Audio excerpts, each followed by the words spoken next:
Imagine for a moment. The year is 70 BCE, and the city of Rome is still wrapped in darkness. You are Lucius, a Roman haruspices, a specialist priest whose job it is to interpret the will of the gods. Your sleep is cut short by a frantic pounding on your door.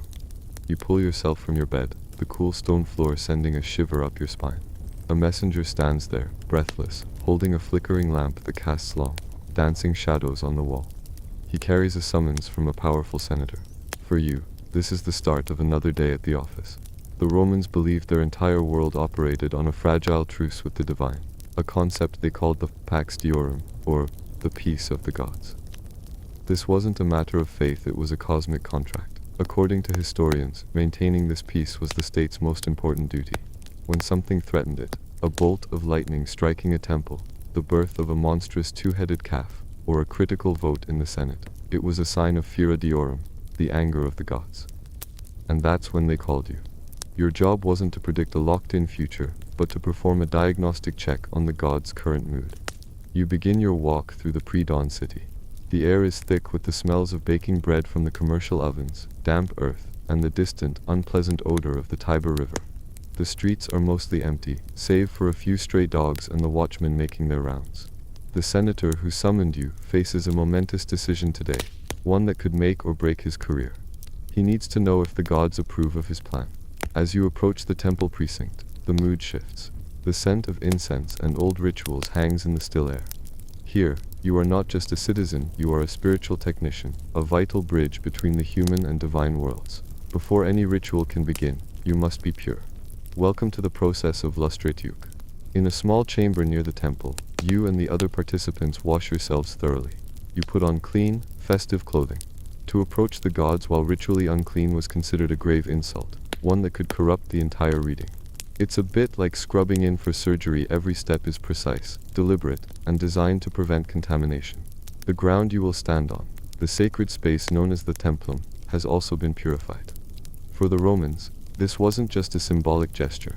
It was a high-stakes technical operation, and a single mistake could force you to start all over again.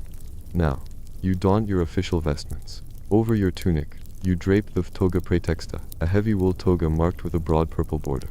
This garment is a powerful symbol of your sacred office. Finally, you place the tall, conical hat on your head, a traditional piece of Etruscan priestly attire. You look the part. You also carry the tools of your trade. The most important is the flituist, a curved, knotless wooden staff. You'll use this to ceremonially outline the sacred space for the ritual. You also have a specialized knife, the kulturk, and vessels for pouring libations of wine. These aren't props, they are the functional instruments required to open a clear channel of communication to the heavens. The most critical step, however, is selecting the victimak, the sacrificial animal. For a matter of state brought by a senator, the most common and appropriate choice is a sheep. But it can't be just any sheep. You walk to the consecrated pens, the soft bleating of the animals filling the air. You inspect each one with an expert eye. The animal must be perfect. Any blemish, deformity, or sign of illness would be seen as a sign of divine rejection before the ritual even begins. It's a stressful process for everyone involved. The health of the Republic might depend on finding a flawless farm animal. Eventually, you find one. A strong, healthy, male sheep with a pure white coat. The color is important. According to Roman religious protocol, white animals were offered to the celestial gods of the upper world, like Jupiter. Dark-coated animals were reserved for the chthonic deities of the underworld. The sex of the animal was also dictated by the deity being petitioned. Goddesses received female animals, and gods received males. You give a nod of approval. This sheep, now separated from the flock, will be washed and adorned with ribbons, transforming it from a simple animal into a sacred offering fit for the gods. Now, the procession to the altar begins. It's a solemn, public affair, designed to reinforce the social order. You lead the way, followed by assistants, the senator, and his retinue. To ensure no ill-omened sounds disrupt the sanctity of the moment, a musician might play a flute. The quiet, repetitive melody helps focus the mind and maintain the sacred atmosphere. You can feel the weight of expectation from the small crowd. They see you, the elite, visibly demonstrating your unique qualification to mediate with the gods, and therefore, to lead the state. At the altar, the ritual commences. The first part is the profatio, a formal opening. You make a preliminary offering of incense and wine on a portable hearth. The sweet, smoky scent fills the air as you salute the gods, acknowledging their power and officially opening the consecrated space. This is followed by the immolatio. Now, this word doesn't mean what you might think. In ancient Rome, it didn't refer to the killing of the animal, but to the act of consecrating it. You take a bowl of mola salsa, a sacred mixture of salt and toasted flour prepared by the Vestal Virgins, and sprinkle it along the sheep's back. Congratulations, your sheep is now 10% more sacred and 90% more seasoned. You then pour a little wine on its brow and, in a symbolic gesture, run your sacrificial knife, the coulter, along its spine. All the while, you recite a formal, memorized prayer. There's no room for improvisation here. The incantations followed a strict formula, invoking the deity by their many names and titles, stating the reason for the sacrifice, and formally transferring ownership of the animal from the human realm to the divine. You might say something like, "O Jupiter, best and greatest, look with favor upon the Senate and people of Rome. Accept this unblemished victim, which we dedicate to you, and reveal your will." Only after the animal has been made sacred can the final act occur. An assistant fells the sheep with a single, swift blow, and its throat is cut. The act has to be quick, clean, and efficient. A struggling victim was considered a dreadful omen, a clear sign of divine rejection. If that happened, the whole expensive and time-consuming ritual would have to be abandoned and started again with a new animal. Through it all, you remain calm and focused. The senator watches intently, his face pale in the growing light of dawn. The fate of his motion in the Senate, and perhaps the very harmony of Rome, now lies inside this animal. Your real work is about to begin. There, we stand with Lucius at the altar, the city's fate hanging on the knife's edge. We have survived the first chapter of our descent into the world of haruspicy. But a word of caution before we proceed on this perilous quest. Before we can understand the act, we must first journey back to understand the art itself. The historical guild that sanctions these expeditions has certain protocols. Liking this chronicle registers your journey in the official ledger, and subscribing to the channel ensures your name is on the charter. To neglect these duties is to risk being lost to the archives, doomed to wander the footnotes endlessly. To avoid such a grim fate, I strongly advise you make your mark. Our continued passage depends on it. To understand where the Roman art of reading livers came from, you have to travel back in time. Your journey takes you past the rise of Rome, to a civilization that was older, more mysterious, and in many ways, more spiritually complex. Welcome to ancient Etruria, in the heart of what is now modern Tuscany. The air here is thick with the scent of cypress trees and damp soil. For you, a person living in this time, the world is not governed by abstract laws, but by a constant, intricate dialogue with the gods. And the people who know the language of the gods are the Etruscans. Imagine for a moment. You are an Etruscan farmer, somewhere near the city of Tarquini. It's a normal day. The sun is warm on your neck, and the rhythmic sound of your plow slicing through the earth is all you can hear. The soil feels cool and crumbly in your hands. But today, you decide to plow just a little deeper than usual. Suddenly, your plowshare strikes something soft but solid. It's not a rock. You stop, confused, and kneel down in the furrow. The smell of freshly turned earth fills your senses as you clear the dirt away. What you see makes you freeze. From the earth itself, a figure is emerging. It has the face of a small child, but its eyes hold the deep, ancient wisdom of a sage. Roman authors like Cicero would later call this type of being a pure senex, a paradox of age and youth. As you and the other farmers gather around, a profound silence falls over the field, broken only by the rustling wind. This child who was born from the soil has a name, Tages. For you, this isn't just a strange event, it's a revelation. Your world is about to change forever. Tages begins to speak. His voice isn't high-pitched like a child's, but calm and resonant, cutting through the still afternoon air.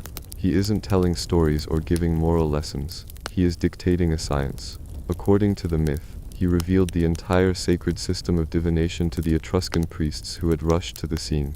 This knowledge, the foundation of their religion, wasn't handed down from the heavens. It was chthonic, it came directly out of the earth. This gave you a different relationship with fate. It wasn't some distant celestial plan, it was a tangible force, rooted in the very ground beneath your feet. And just as quickly as he appeared, Tages' purpose was fulfilled. He died, or perhaps simply vanished back into the soil, leaving you with this unearthed, world-altering knowledge. The revelations of Tages were not left to memory. They were painstakingly recorded, forming the sacred texts that the Romans would later call the Etruscan Disciplina. Imagine you are a young priest, and for the first time, you are allowed to handle one of these books. It is not a light, flimsy scroll. It feels heavy, substantial, bound in leather that has a faint, smoky smell. The ink on the pages, written in the mysterious Etruscan language, seems to hold the weight of divine law. These aren't books you read for comfort or inspiration. They are technical manuals. Through it all, you learn that this collection of knowledge is your people's constitution for regulating their relationship with the divine. The Etruscan Disciplina was a practical guide, a set of instructions on how to ask the right questions and, more importantly, how to understand the answers. According to Roman commentators, it was divided into three main parts. There were the Libri Fulguralis, your detailed guide to interpreting thunder and lightning. Then there were the Libri Ritualis, which gave you the precise instructions for everything from founding a city to burying your dead. And at the core of it all were the Libri Haruspices, the books that taught you the dark and complex art of reading the future in the entrails of animals. Now, this might seem strange to a modern mind. Why this intense focus on the liver? For you, living in the ancient world, the answer was obvious. The liver wasn't just another organ.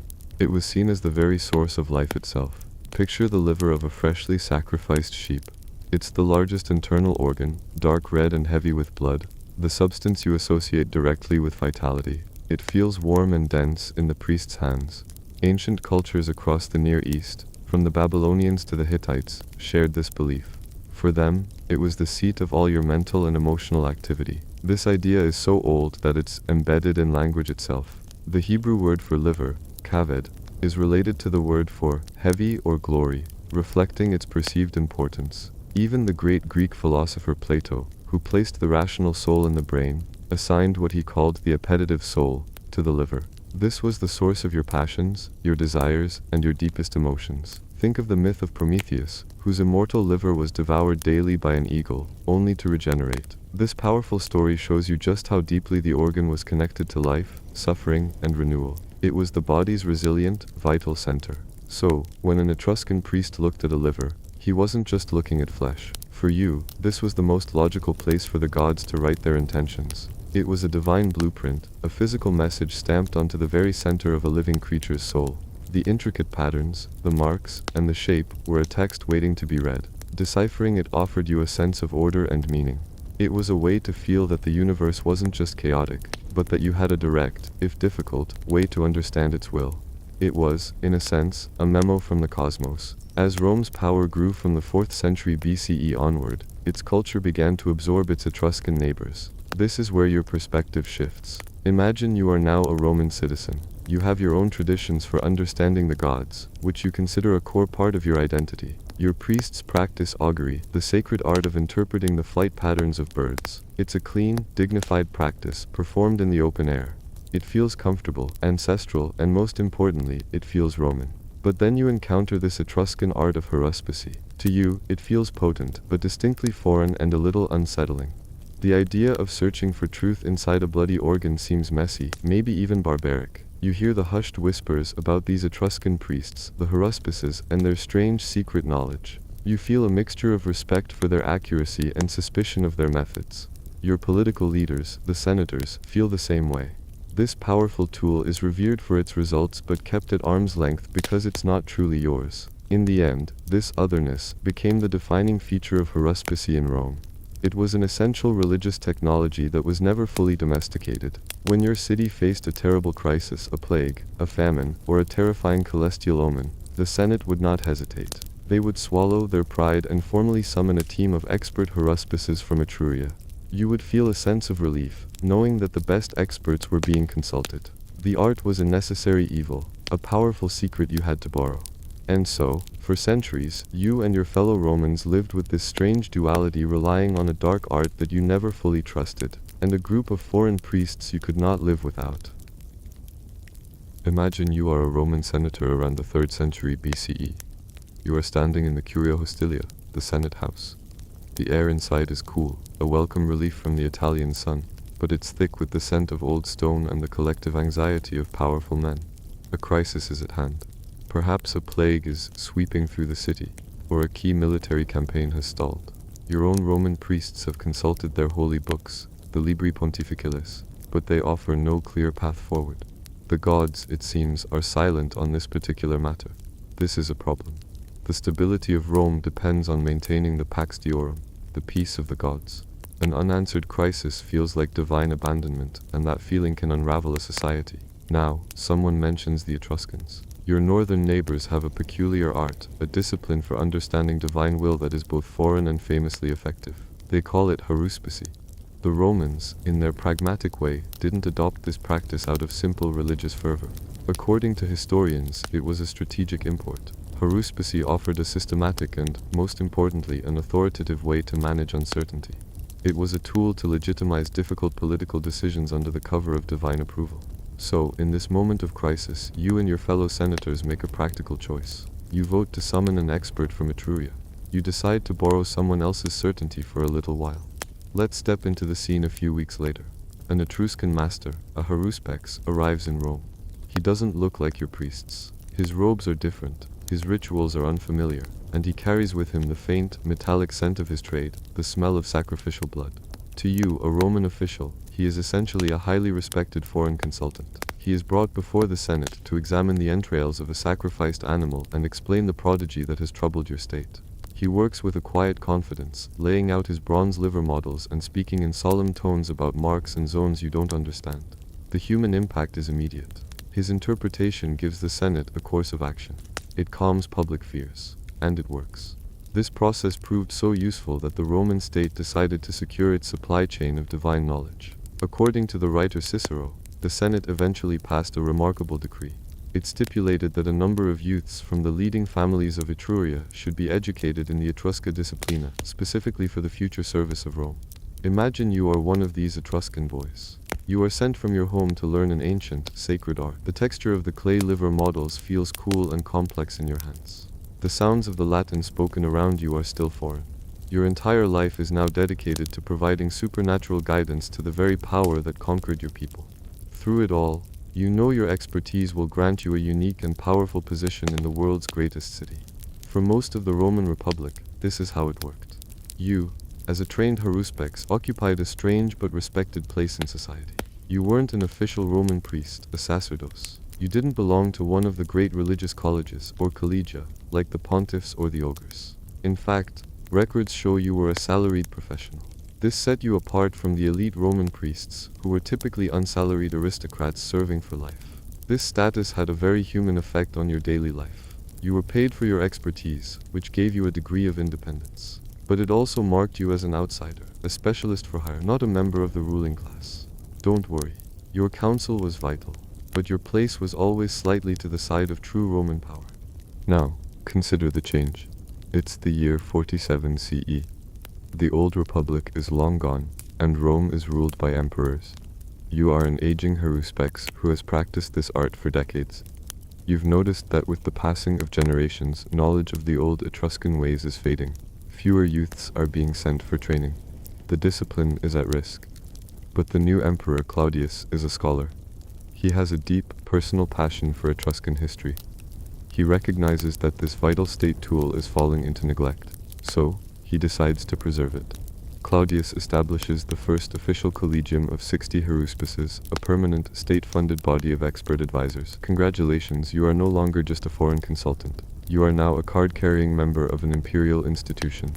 The impact of this formalization was felt everywhere, especially on the battlefield. Imagine you are a Roman general, encamped somewhere in the cold, damp forests of Germania. Tomorrow, you face a massive barbarian horde. Your soldiers are nervous, you can hear their hushed whispers and the restless shuffling of their feet.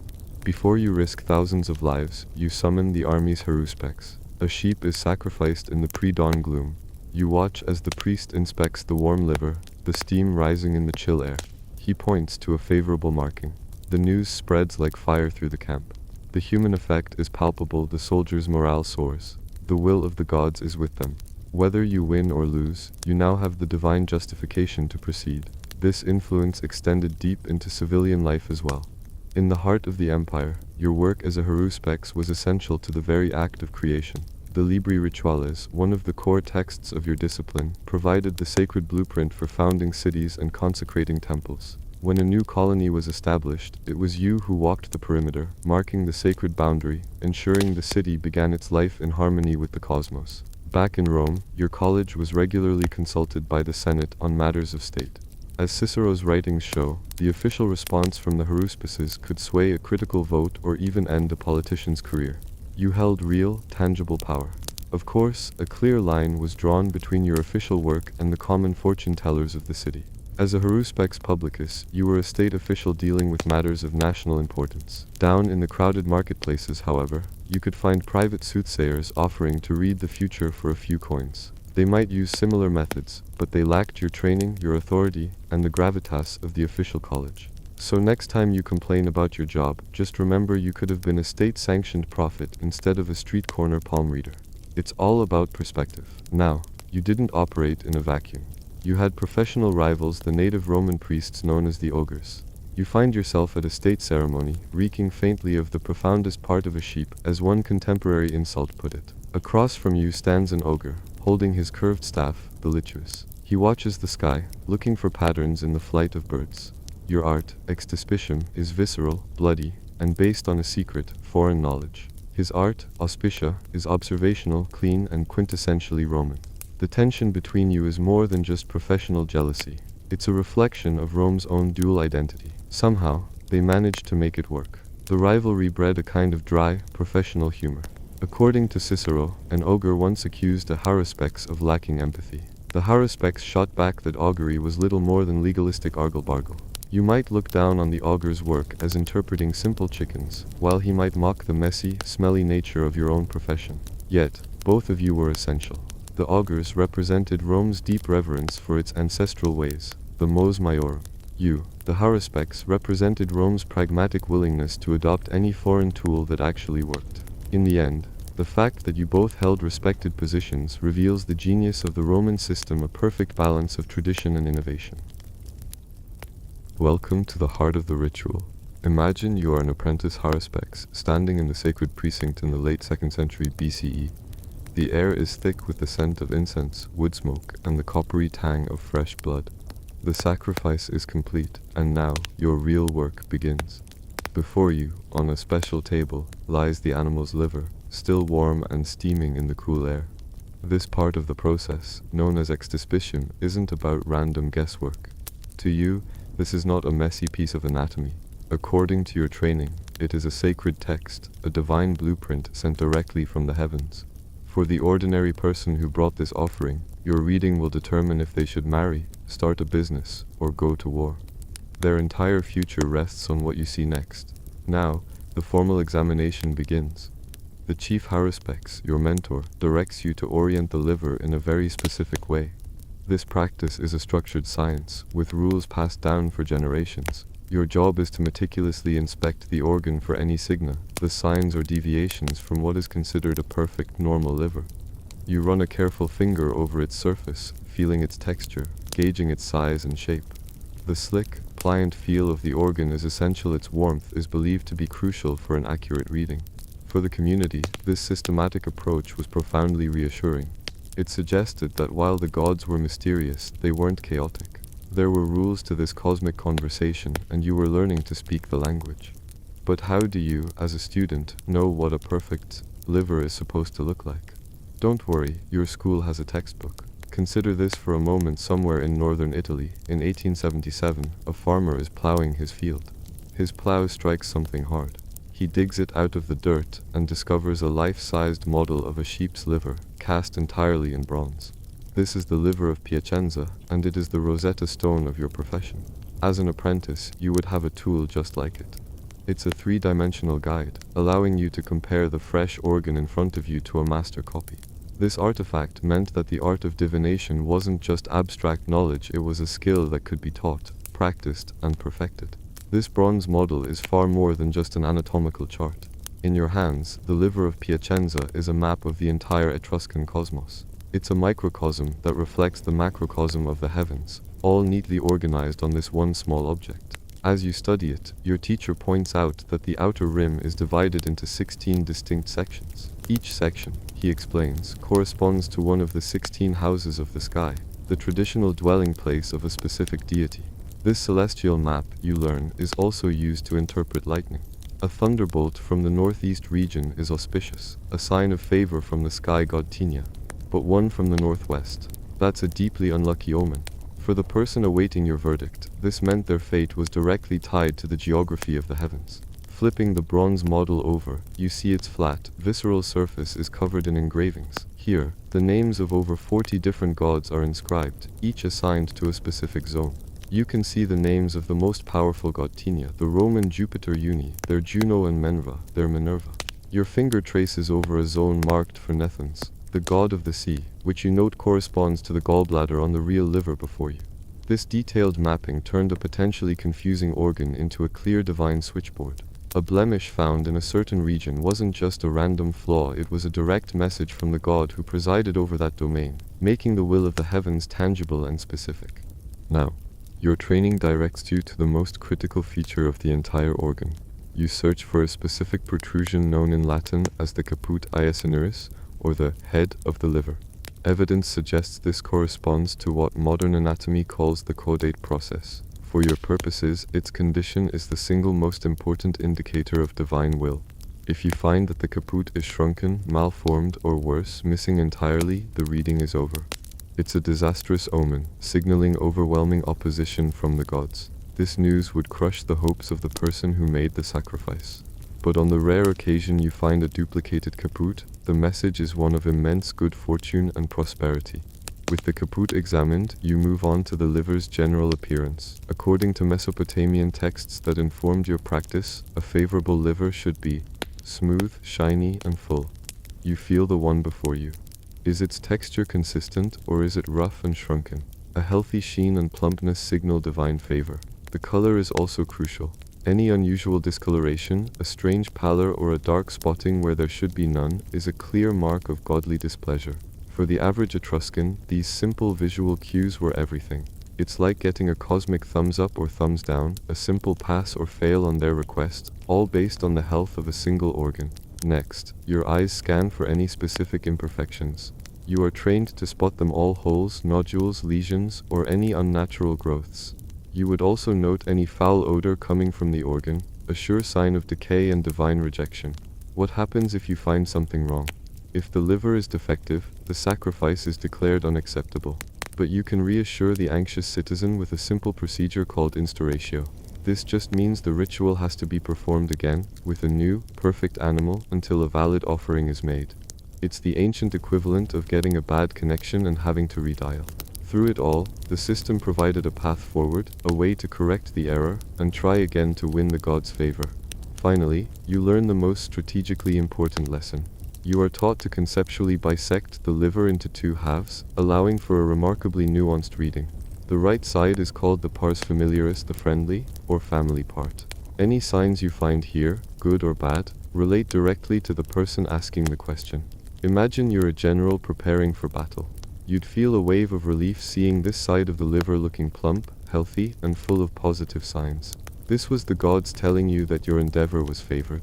The left side, however, is the pars hostilis, or the enemy part. Signs on this half relate directly to your adversaries. For that general, the perfect omen would be a healthy pars familiaris combined with a shrunken, discolored, and flawed pars hostilis.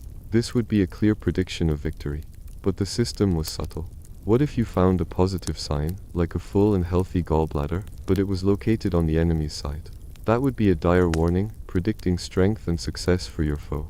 This binary logic was a cornerstone of the art. It allowed you, the haruspices, to provide incredibly detailed strategic advice, transforming a bloody organ into a clear and actionable report on the state of play between friends and enemies. For the Romans, the future wasn't just an abstract concept.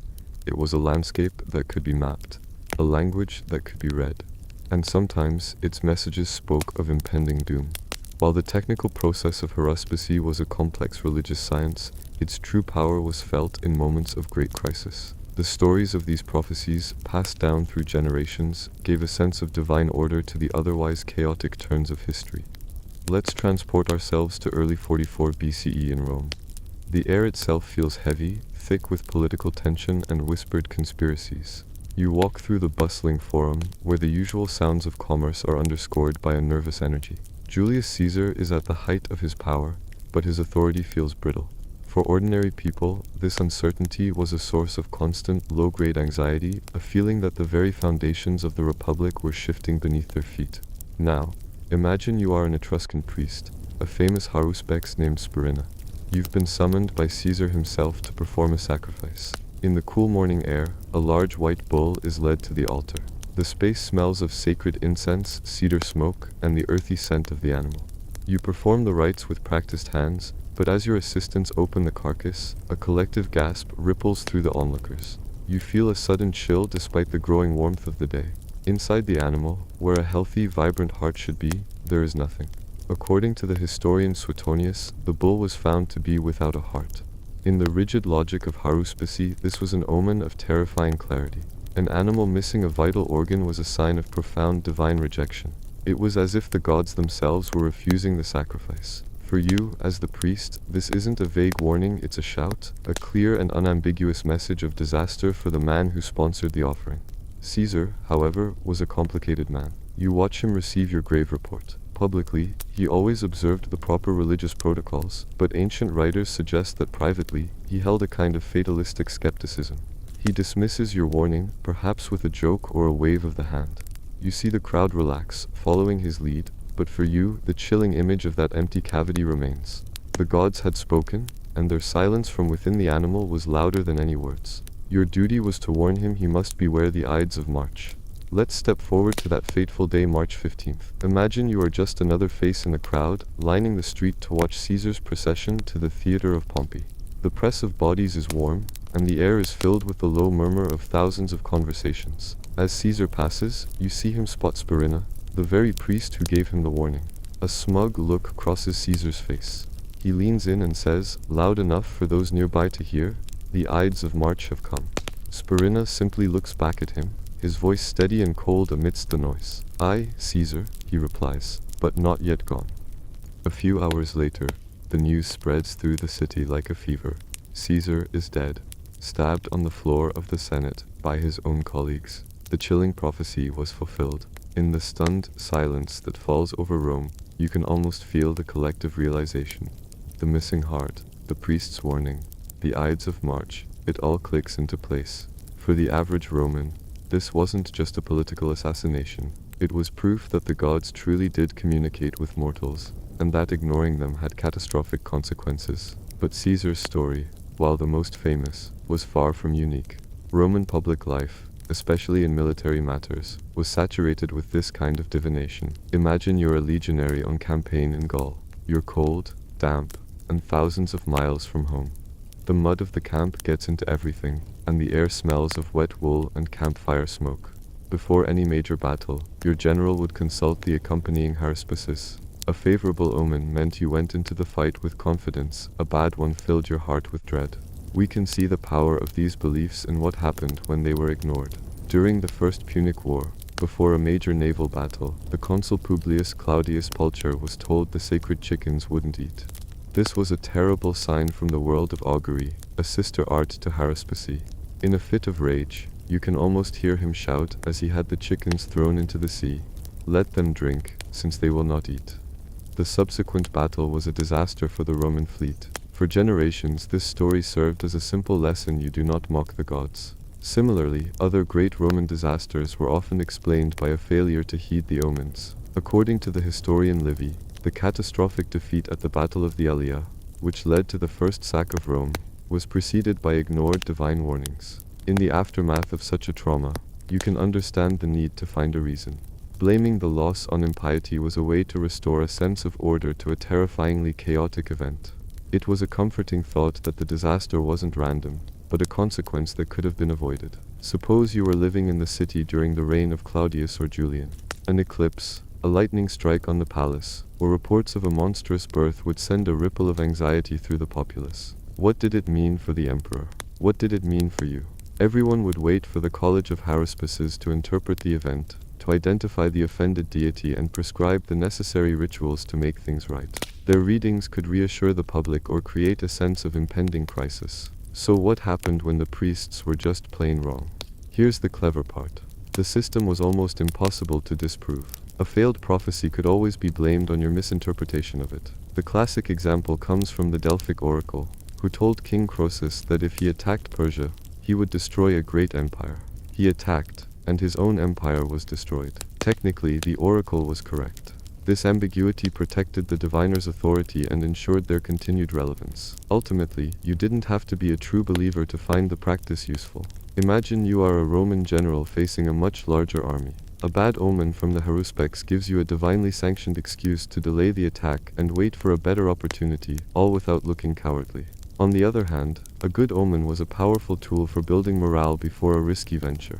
Through it all, the haruspices offered a kind of non-political justification for what were often very pragmatic decisions. So next time you complain about your weather app getting the forecast wrong, just remember the ancient Roman priests. For them, reading the future was a far more serious and messy business. For centuries, the art of the haruspices was a respected and essential part of Roman life.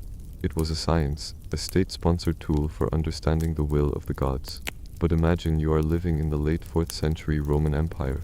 The world you know is beginning to feel different. You walk through the city streets, and the air itself seems to be changing. The scent of incense from the old temples is fainter, and the familiar rhythm of pagan festivals is being replaced by a new, more singular sound. This change wasn't just cultural for people of the time, it was a fundamental shift in the very fabric of reality. This transformation was driven by the rise of a new faith, Christianity. Its view of the divine was completely at odds with the old ways. For Christians, there was one God, and his will was revealed through scripture and prophets, not the glistening entrails of a sheep. In this new world, you find yourself at a crossroads of belief. The ancient rituals your grandparents trusted are now being openly questioned. You hear Christian apologists and theologians speak with rising fervor. They don't just call the old practices foolish, they call them demonic. According to church fathers like Augustine, consulting a haruspices was a dangerous act, a form of direct communication with demonic forces that mimicked divine power simply to lead your soul astray. Now, the debate moves from the pulpit to the palace. What was once a theological argument is about to become the law of the land.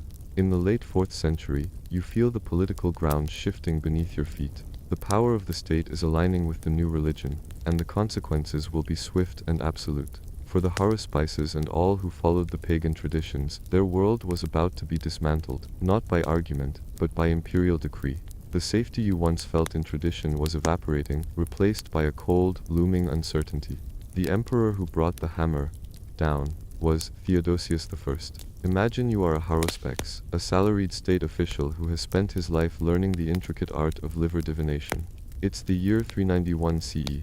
A decree is posted in the forum, its formal Latin text leaving no room for interpretation. You feel a chill as you read the words. The emperor has forbidden anyone to pollute himself with sacrificial animals, or to even approach the old shrines. This isn't just a restriction, it's a direct assault on your entire profession. Your work, once a sacred duty, is now a crime. The familiar, metallic smell of blood and the heat of the sacrificial flame are now symbols of rebellion. But here's the thing, it gets worse. Just a year later, in 392 CE, a new law follows. This one is even more comprehensive, more damning. You learn that all forms of pagan worship, public or private, are now banned. The law specifically names your art, divining from entrails, as a treasonable offense, an act punishable by death. The tools of your trade, the bronze liver models and sacred texts, are now evidence of a capital crime. The comfortable life of a state priest is over. Through it all, you have to find a way to navigate this treacherous new landscape, where a lifetime of devotion has become a death sentence overnight. Even the quietest traditions are now dangerous. Welcome to your home in the final decade of the 4th century. The small shrine to your household gods, the lairs and penates, sits in the corner, a place of comfort for generations. You can almost smell the faint, sweet scent of incense offered by your ancestors. But now, that simple act is illegal. Under the Theodosian decrees, even tying a ribbon to a sacred tree or offering a pinch of incense could lead to the confiscation of your entire property. The law has reached past the temples and into the most private spaces of your life. For the Roman people, this was a profound shock.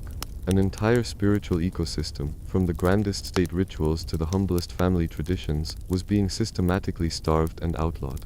The sacred fire of Vesta, which had burned for over 1,000 years, was finally extinguished. A silence fell over the old world. In the wake of these laws, your world has been turned upside down. If you were a haruspices, you are now a fugitive. You no longer walk into the Senate with your head held high, you slip through back alleys at night. The art of haruspicy, once a revered science of the state, has been forced underground. You meet not in a sunlit temple, but in a damp, musty cellar, the air thick with the smell of mildew and fear. The only light comes from a single, sputtering oil lamp, casting long, dancing shadows on the stone walls. Your sacred knowledge is now considered forbidden magic. The language itself has changed. Your practice is no longer called divination, it's now conflated with maleficium or witchcraft. The act of reading the future in entrails is seen as an evil invocation, no different from the lead curse tablets buried to harm an enemy. You are no longer a priest, in the eyes of the authorities and your fearful neighbors, you are a sorcerer. The trust you once commanded has curdled into suspicion. Congratulations, you've traded your official robes for a dark cloak and a constant, gnawing paranoia. Somehow, you and the other hidden practitioners must find a way to preserve the ancient Etruscan discipline while avoiding the emperor's spies. Despite the persecution, the old ways did not die out completely. Let's set the scene. It is the year 410 CE, and Rome itself is under siege. You are inside the city walls, listening to the terrifying low rumble of the Gothic army under the command of Alaric.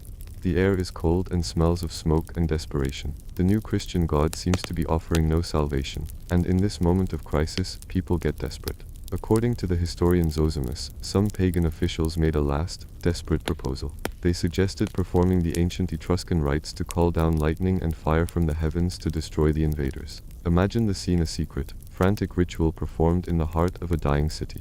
It was a final appeal to the old gods, a plea for them to defend the city they had protected for a millennium. You can almost feel the frantic hope of the participants, clinging to a faith that had been outlawed. But the ritual, if it was even attempted, failed. No divine storm came. The new god remained silent, and the old gods did not answer. Rome was sacked, and the last public gasp of the haruspices' art was swallowed by the chaos of a falling empire. In the end, the practice of liver reading was effectively wiped out by centuries of state-sponsored persecution. But here's the thing. While you can outlaw a ritual, you can't erase the human impulse behind it.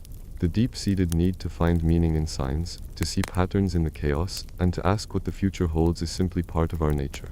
The legacy of the haruspices and their divinatory worldview persists in countless ways, often in places you wouldn't expect. Don't worry, it's not as strange as it sounds. So next time you scroll through your phone and pause to read your daily horoscope, you are echoing the Roman fascination with astrology, a sister art to haruspicy. The modern belief that our dreams hold symbolic keys to our subconscious, explored by psychology, is a secular version of a very ancient idea. Even our simplest superstitions, the slight unease when a black cat crosses your path, or the small joy of finding a four-leaf clover, are faint echoes of a world where every natural event was a potential omen. The very language we use, when we talk about reading the signs in a political race or forecasting the economy, is a testament to this enduring impulse. The technology is gone, but the need to know remains. The fall of the haruspices shows us that the line between religion, science, and magic has always been wonderfully and complexly blurred, part of the long, ongoing story of how we try to make sense of our world. And with that, we gently close the book on this ancient art. The last prophecy has been spoken, and the sacred tools are put away, leaving only the soft echo of a world that sought its answers in the earth. We have felt the weight of a senator's hope and seen how the fate of an empire could hinge on the subtle marks of a divine blueprint. As you lay in the stillness, perhaps you can still sense the focused calm of the haruspices, translating that sacred map for the mortal world. Thank you for settling in with us wherever you may be. To know we've shared this quiet exploration is a truly peaceful feeling. The ritual is over, and the knowledge of the haruspices now rests with you. A like on this video serves as your final, silent nod to the priests of the past, a gesture of respect for the secrets they have shared. To subscribe to our channel is to accept your place as a keeper of these stories, ensuring you are summoned by the guardians of the past when the next prophecy is ready to be unveiled. Don't let this be a fleeting dream, make it a permanent entry in your historical ledger. And now, let the sound of my voice fade into the background. Your duties as a keeper are done for the night. The omens have been delivered. The sacred texts have been read.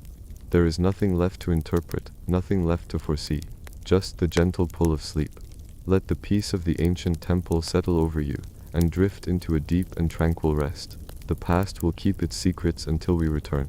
Good night.